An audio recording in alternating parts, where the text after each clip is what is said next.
राम राम सकलाने।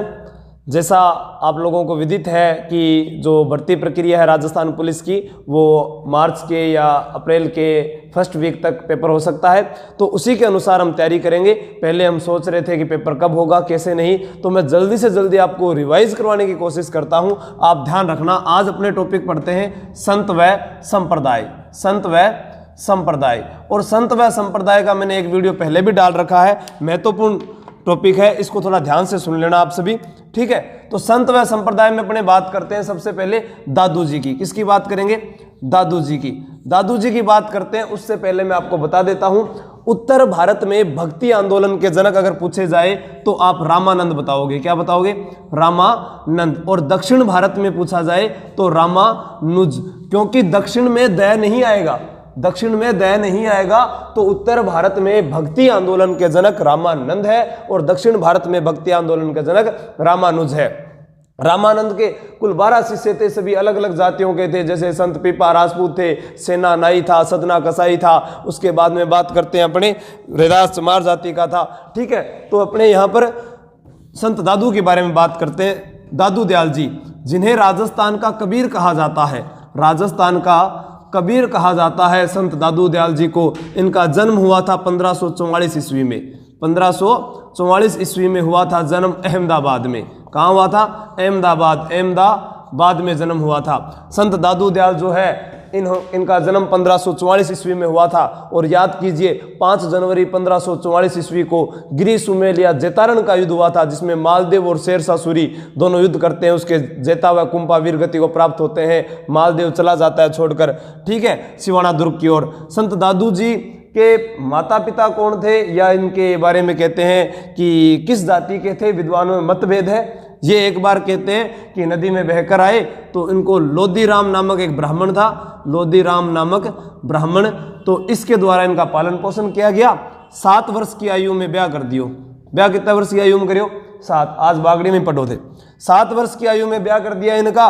और उसके बाद में इनके जो पुत्र हुए उनमें एक का नाम था गरीबदास। क्या नाम था?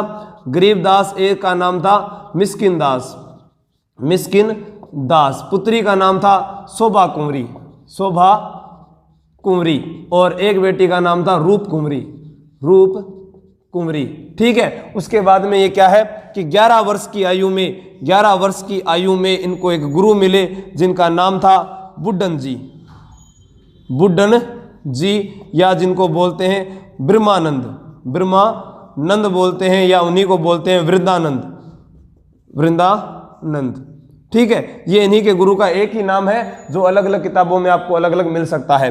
संत दादू जी जो थे वो यहाँ से अहमदाबाद से राजस्थान में आ जाते हैं। कहाँ पर आ जाते हैं? राजस्थान में आ जाते हैं। और राजस्थान में आ जाते हैं तो ये एक नागौर है, नागौर जिला, नागौर जिले में पहाड़ी है, एक स्थान है करडाला, करडाला। इस स्थान पर यहाँ पर 6 वर्षों तक कठोर तपस्या करते हैं। उसके बाद में 1568 ईस्वी में सांभर आ गए, खटा गया, सांभर आ गया। और सांभर आने के बाद में इन्होंने उपदेश देने प्रारंभ किए, ठीक है। उसके बाद में क्या है कि दादू जी के बारे में प्रश्न पूछा जाता है, तो आपको ध्यान रखना है दादू जी के ग्रंथों के बारे में। दादू दयाल री वाणी, दादू दयाल री जो वाणी है उसका उतना ही महत्व है जितना महाभारत में गीता का, जितना महाभारत में गीता का और पुराणों में भागवत का। जितना पुराणों में भागवत का है उतना महाभारत में गीता का है, तो दादू दयाल री वाणी का महत्व है उतना ही, ठीक है। दूसरा ग्रंथ था दादू दयाल रा दुआ, दादू दयाल रा दुआ, दादू दयाल रा दुआ, ये इनका दूसरा ग्रंथ बता रहा हूं। और उसके बाद में एक ग्रंथ और था इनका, काया बेली। कौन सा ग्रंथ था भाई? काया बेली। दादू जी के कुल 152 शिष्य माने जाते हैं। कितने शिष्य माने जाते हैं? 152 शिष्य माने जाते हैं। दादू जी के 152 शिष्य माने जाते हैं। दादू जी की बात कर रहे हैं तो दादू जी की बात कर रहे हैं यहाँ 152 शिष्य। 152 में से 100 शिष्य जो थे, 152 में से 100 शिष्य एकांतवासी थे, 100 शिष्य एकांतवासी थे। और 100 है इनमें से 52 जो थे ये 52 स्तंभ कहलाते हैं। क्या कहलाते हैं? 52 स्तंभ कहलाते हैं। आप ध्यान से सुनना, 100 एकांतवासी यानी इनके जो आगे जो शिष्य परंपरा थी वो नहीं चली, 52 स्तंभ जो थे इनमें से आगे शिष्य परंपरा चलती रही। ये वाले जो है इनको वितरागी भी कहते हैं। क्या बोलते हैं? वितरागी भी कहते हैं। वितरागी भी इनको कहा जाता है 100 को। तो कितना शिष्य? 152 गुरु जी। 52 स्तंभ कहलाते थे। इनमें से भी 2 प्रमुख थे। एक का नाम था रज्जब जी, एक को नाम क्यों भाई? रज्जब जी। और दूसरे का नाम था सुंदरदास। सुंदरदास। अभी यहीं से बात कर लेते हैं। दादू जी ने अपने ग्रंथों में ढूंढाड़ी यानी जो स्थानीय लोक भाषा थी उसका प्रयोग किया है। कौन सी भाषा का? ढूंढाड़ी का। क्योंकि जो जयपुर है उसको पहले ढूंढाड़ प्रदेश कहते थे और बटा सी नदी बहती? ढूंढ नदी बहती थी। ढूंढाड़ प्रदेश में मीणा व बड़गुजर रहते थे। तो दुल्हा राय आया था जिसका बचपन का नाम तेजकरण था, उसने वहां को मीणा और बड़गुजरों को हरा दिया और वहां पर इन्होंने दादू जी ने किस भाषा में उपदेश दिया? ढूंढाड़ी। या हिंदी की जो एक मिलीजुली भाषा है उसको बोलते हैं सदुकड़ी।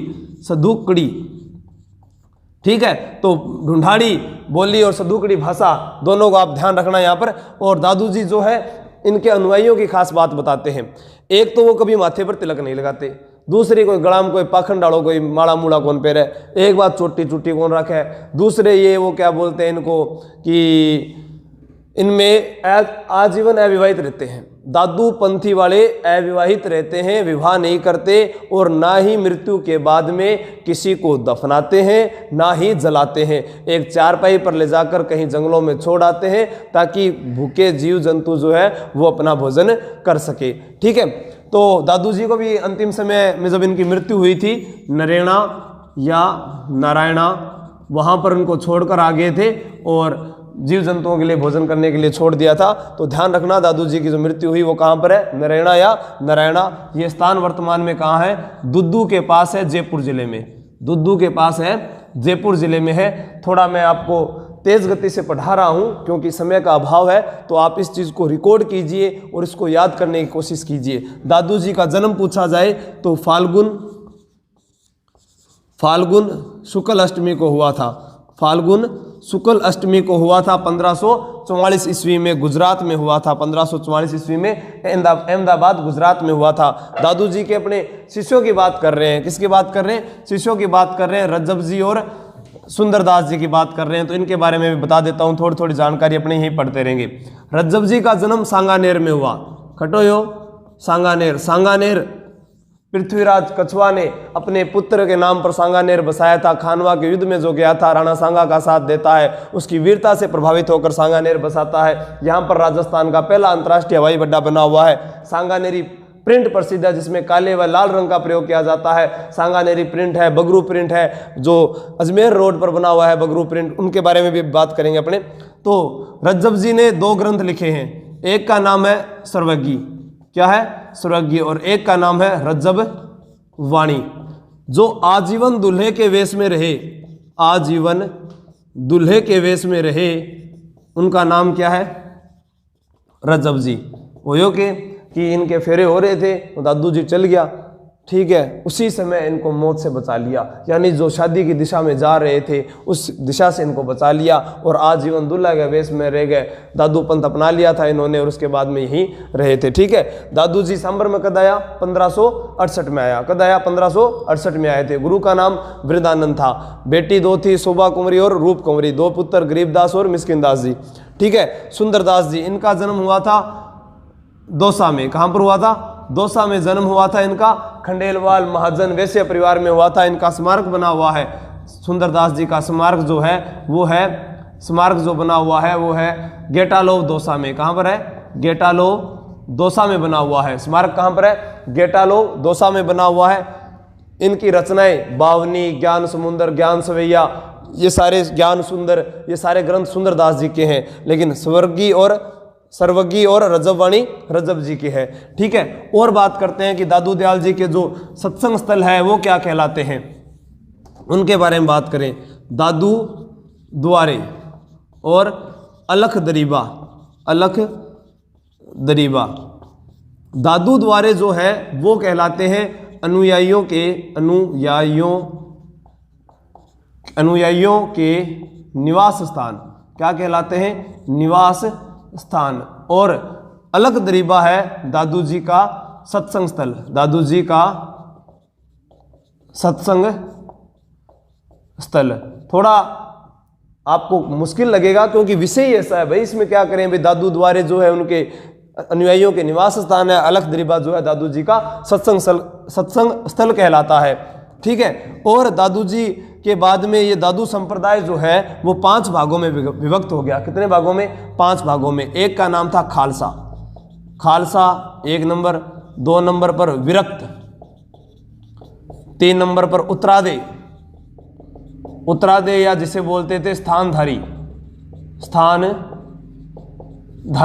और चौथे की बात करूं तो मैं नागा। 5वां है खाकी। खाकी।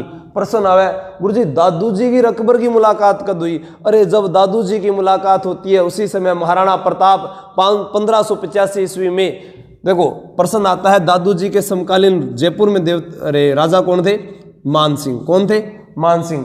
किसा मान सिंह गुरुजी? अरे मान सिंह प्रथम ही तो हा, मान सिंह सेकंड तो देश आजाद हुए भी टाइम पर हा, तो कौन सा हा? मान सिंह, जो हल्दी घाटी युद्ध का नेतृत्व करता है, जिसे फरजंद की उपाधि दी थी अकबर ने। मुगल सेना का नेतृत्व करता है, मर्दाना हाथी पर बैठकर नेतृत्व करता है, जिसने वृंदावन के अंदर गौड़ीय संप्रदाय का जो मंदिर बनवाया था, गोविंद देव जी का मंदिर बनवाया था वृंदावन में। तो जयपुर के गोविंद देव जी का मंदिर है जो सवाई जय सिंह के द्वारा बनाया गया है, वो मान सिंह के समकालीन दादू जी थे। दादू जी की मुलाकात हुई थी 1585 में। कब हुई? 1585 में। 1585 में फतेहपुर सीकरी में हुई। कहाँ पर हुई?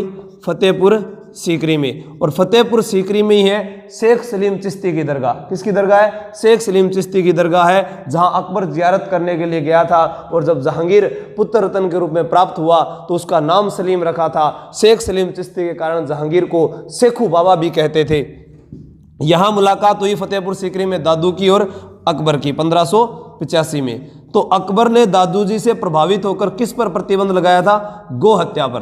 किस पर लगाया था भाई? गो हत्या पर। सिकंदर लोदी ने जामोजी से प्रभावित होकर गो हत्या पर प्रतिबंध लगाया था। और 1585 की बात करूं, महाराणा प्रताप ने 1585 में अपनी आपातकालीन राजधानी चावंड को बनाया था। 1585 में ही मान सिंह को सूबेदार बनाया गया था काबुल का। अगर आपने पढ़ा होगा इतिहास में, वीडियो जो डाले हुए हैं उनको आप जरूर देख लेना। ठीक है। ये 5 पंथ थे, इनमें बात करते हैं। खालसा पंथ का प्रवर्तक जो था वो था गरीबदास। कौन था? गरीबदास। जो उनके पुत्र थे गरीबदास, वही थे खालसा पंथ के प्रवर्तक। विरक्त क्या होते हैं? वह साधु सन्यासी जो घूमते फिरते जो लोगों को घर घर जाकर वो देते हैं, उपदेश देते हैं, वो विरक्त कहलाए। उत्तरादे या स्थानधारी, जो यहां से उठे और उत्तर भारत की ओर चले गए, इसमें नाम आता है बनवारी दास जी का। बनवारी दास जी का। रतिया हिसार हरियाणा के अंदर बात करते हैं। कौन सी जगह? रतिया हिसार हरियाणा। ठीक है। हिसार हरियाणा।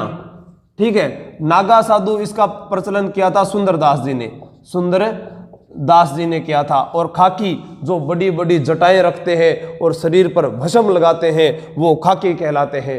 ठीक है। ये 5 पंथों में बढ़ चुका था दादू संप्रदाय। तो दादू जी के बारे में बताया। अब अपने नेक्स्ट बात करते हैं किसी और संत के बारे में। जितना हो सके अपने ज्यादा से ज्यादा जल्दी से जल्दी पढ़ने की कोशिश करेंगे।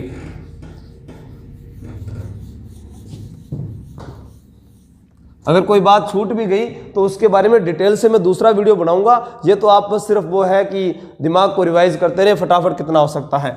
ठीक है। संत पीपाजी। संत पीपाजी।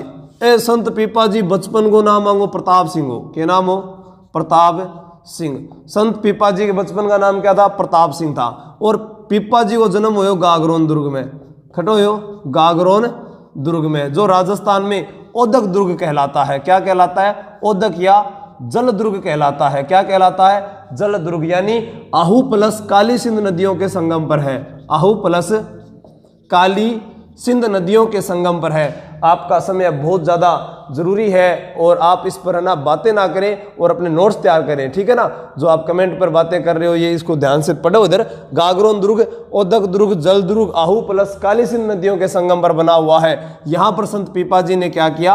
अपनी सारी संपत्ति वगैरह किसको दे दी? अचलदास खिंची को। किसको दे दी? अचलदास खिंची को। अचलदास खिंची को। संत पीपाजी एक राजपूत परिवार में जन्म लेते हैं। प्रताप सिंह बचपन का नाम था, प्रताप सिंह राजपूत थे ये। ठीक है। अब क्या हुआ कि अपनी सारी संपत्ति अपने अनुज अचलदास खिंची ने छोड़कर चले गया। संत पीपा ने रामानंद को अपना गुरु बनाया। रामानंद को अपना गुरु बनाया। किसको बनाया था? रामानंद को अपना गुरु बनाया था संत पीपा जी ने। दर्जी समुदाय के लोग इनको अपना आराध्य देव मानते हैं। दर्जी समुदाय के लोग इनको अपना आराध्य देव मानते हैं। किसा माने भाई? दर्जी जो सिलाई करते हैं वो इनको अपना आराध्य देव मानते हैं। अब इनसे 3 प्रश्न अलग अलग पूछे जाते हैं, उनके बारे में अपने बात करते हैं। संत पीपा जी से प्रश्न पूछा जाता है, संत पीपा की छतरी। संत पीपा की छतरी। प्रश्न आता है, संत पीपा का मंदिर। संत पीपा का मंदिर कहाँ पर है? संत पीपा की गुफा कहाँ पर है? संत पीपा की गुफा कहाँ पर है? तो याद कीजिए, छतरी गागरोन दुर्ग में है।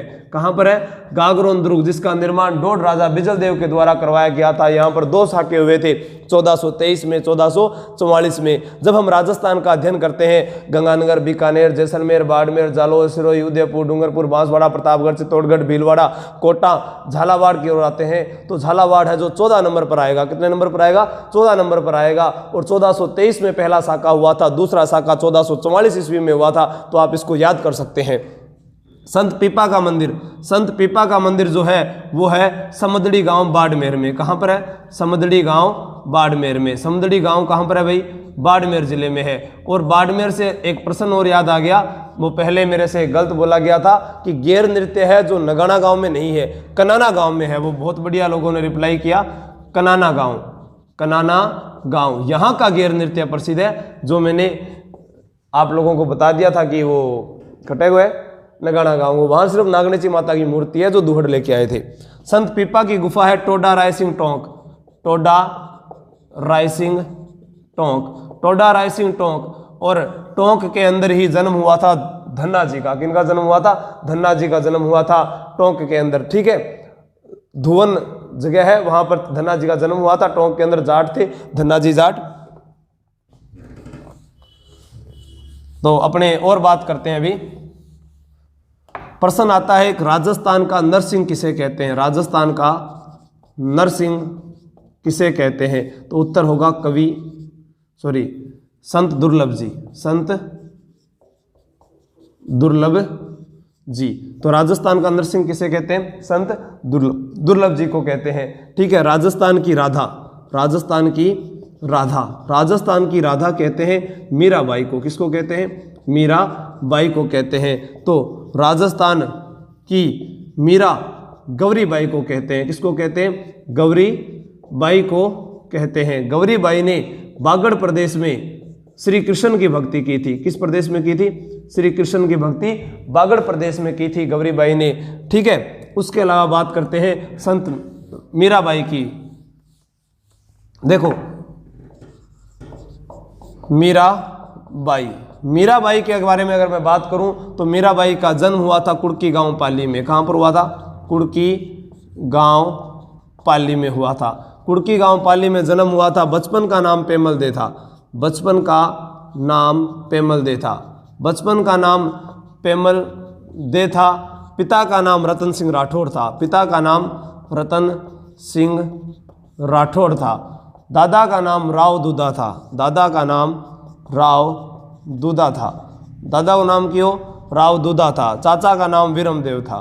चाचा का नाम वीरमदेव मेड़तिया। वीरमदेव मेड़तिया, जिस पर मालदेव ने मेड़ता पर अधिकार किया था। ध्यान होगा आपको कि शेरशाह सूरी का साथ देता है। पति का नाम भोजराज था। पति का नाम भोजराज था। महाराणा प्रताप की क्या लागती गुरुजी? ताई लागती। महाराणा प्रताप की क्या लगती थी? महाराणा प्रताप की ताई लगती थी। तो वीर कला जी राठौड़ की भुआ लगती थी। वीर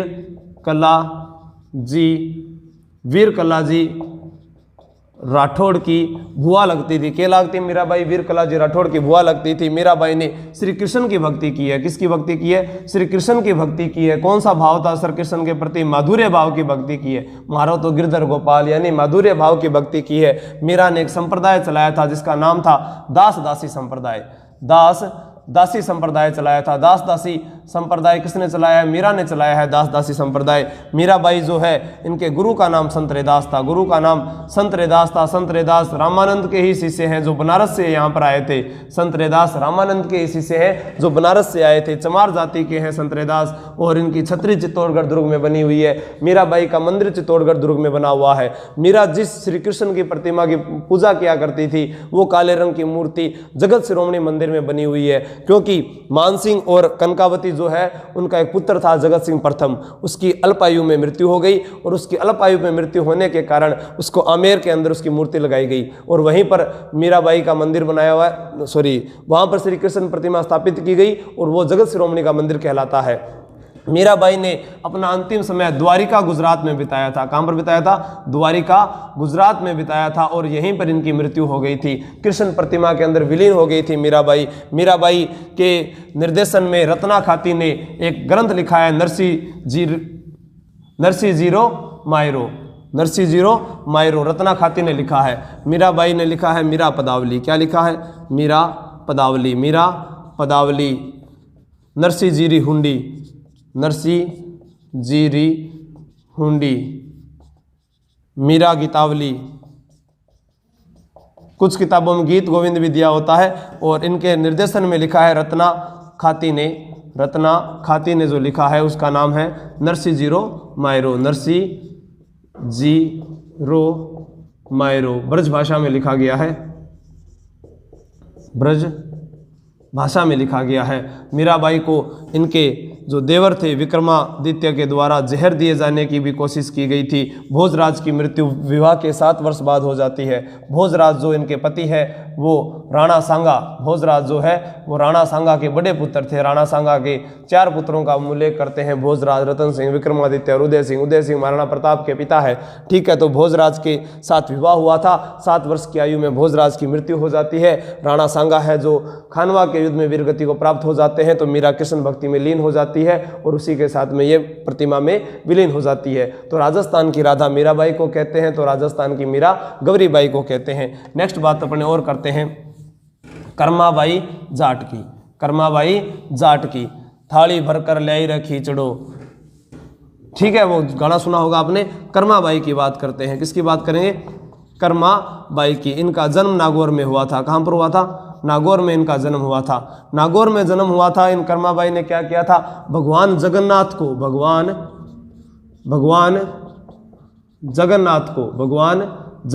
को हठपूर्वक भोजन करवाया था।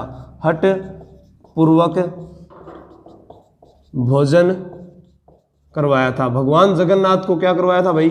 हठपूर्वक भोजन करवाया था। और प्रश्न पूछा जाए जगन्नाथ प्रशस्ति के रचयिता कौन है? जगन्नाथ प्रशस्ति के रचयिता है कृष्ण भट्ट। कौन है? कृष्ण भट्ट। जगन्नाथ प्रशस्ति के रचयिता कौन है? कृष्ण भट्ट।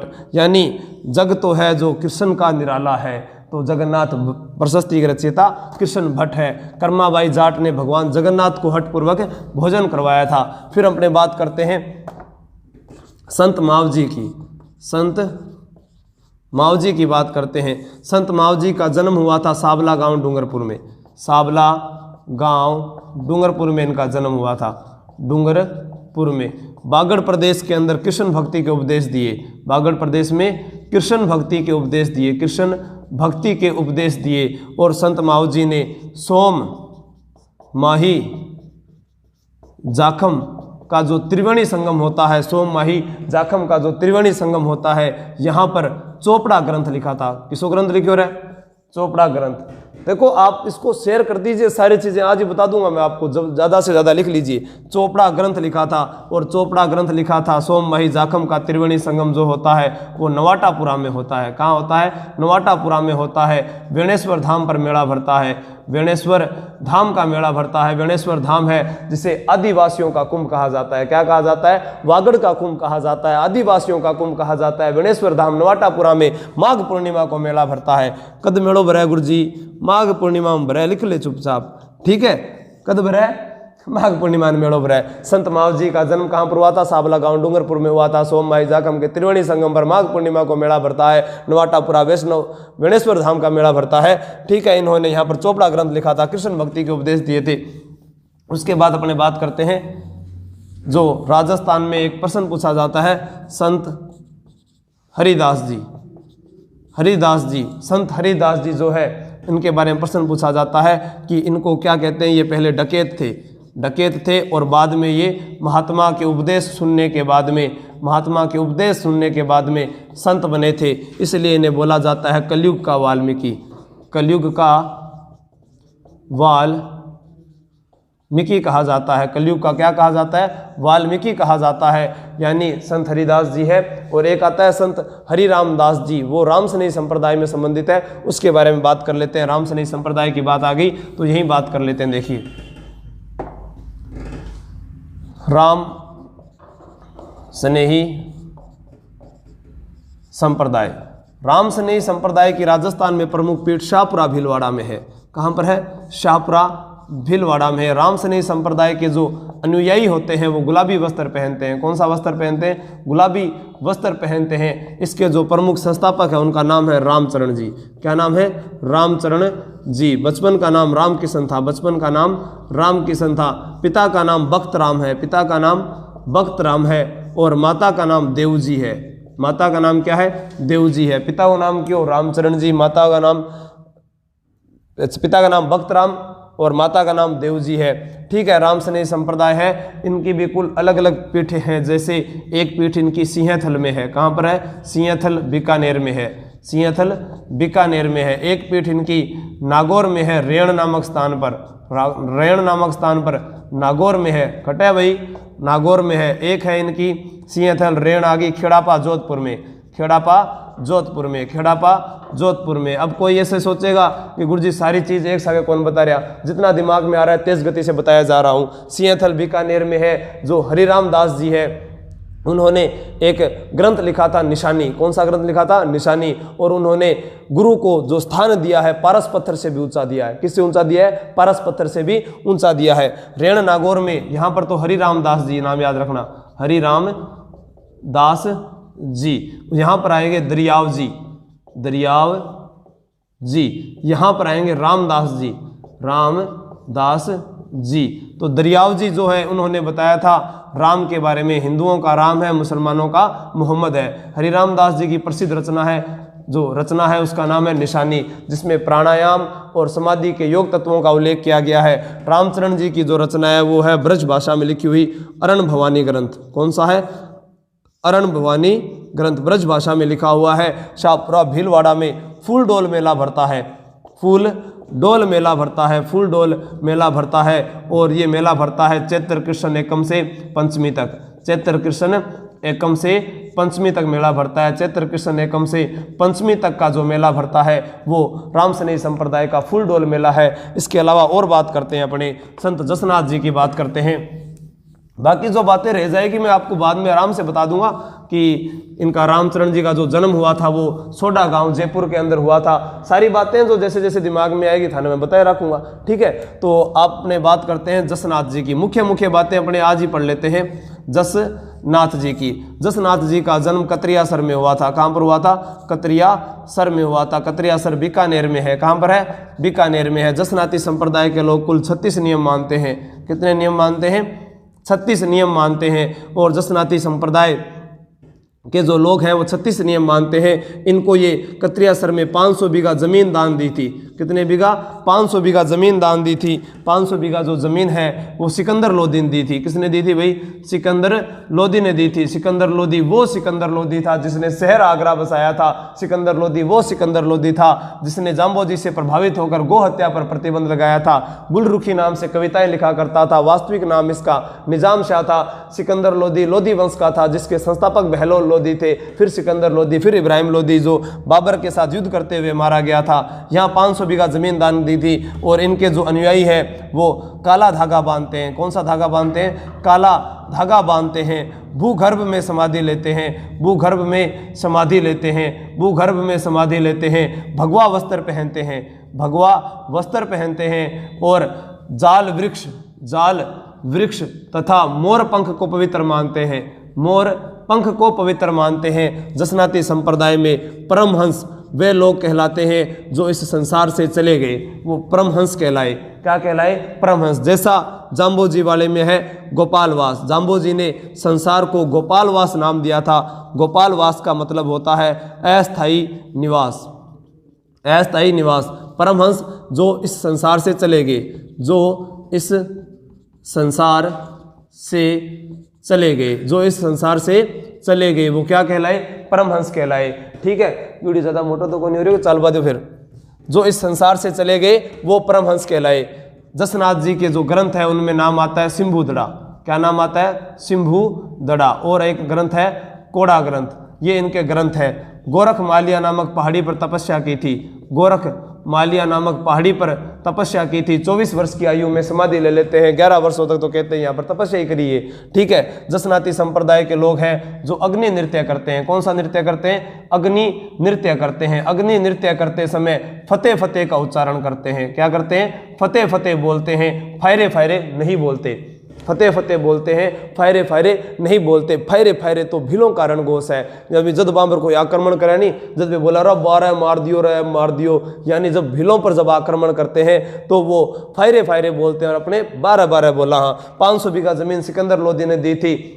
जाल वृक्ष मोर पंख को पवित्र मानते हैं। भूगर्भ में समाधि लेना, काला धागा बांधना, भगवा वस्त्र पहनना। जसनाती संप्रदाय के लोग 36 नियम मानते हैं। अग्नि नृत्य करते समय फतेह फतेह बोलते हैं। मतीरा फोड़ना का संबंध, रुमालों को उठाने का संबंध, या कोई चमत्कारिक प्रदर्शन जो किया जाता है वो अग्नि नृत्य करते समय करते हैं। और अग्नि नृत्य करते हैं तो अंगारों को यहाँ पर धूनी कहा गया है। क्या कहा गया है? धूनी कहा गया। जसनाथ जी की भी 5 पीठें हैं राजस्थान में, 5 पीठें हैं। उन 5 पीठों के बारे में मैं बता देता हूँ। 5 प्रमुख उपपीठ हैं जिनमें नाम आता है मालासर। क्या नाम आता है? मालासर बीकानेर में है, पांचला नागौर में है, पांचला नागौर में है, लिखमा देसर, लिखमा देसर, और पुंद्रासर, पुंद्रासर, लिखमा देसर, मालासर, पांचला, लिखमा देसर और पुंद्रासर, बमलू, बमलू।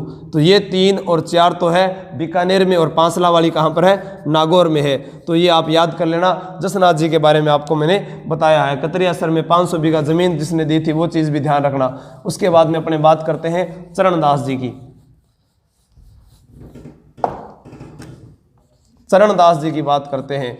चरणदास जी ने 42 नियम बताए हैं। किसने नियम बताए? 42 नियम बताए हैं। इन्होंने नादिर शाह के आक्रमण की भविष्यवाणी की थी। नादिर शाह के आक्रमण की भविष्यवाणी की थी। इनकी 2 शिष्या थी, एक का नाम था सहजोबाई, एक का नाम था सहजोबाई, जिसने सहज प्रकाश नामक ग्रंथ लिखा है, सहज प्रकाश नामक ग्रंथ लिखा है। दूसरी का नाम था दयाबाई, ठीक है, जिसने दया बोध नामक ग्रंथ लिखा है, दया बोध नामक ग्रंथ लिखा है। और एक लिखा है विनय मालिका, विनय मालिका, विनय मालिका नामक ग्रंथ लिखा है। चरणदास जी की प्रमुख पीठ दिल्ली में है। कहाँ पर है? दिल्ली में है। जन्म इनका डेहरा अलवर में हुआ था, जन्म इनका डेहरा अलवर में हुआ था। राजस्थान के एक ऐसे संत जिनका जन्म राजस्थान में हुआ और प्रमुख पीठ कहाँ पर है? दिल्ली में है, संत चरणदास जी, संत चरणदास जी। एक मेव लकड़हारे परिवार में जन्म होता है, बाकी अपने बाद में बात करेंगे जो भी है, ठीक है।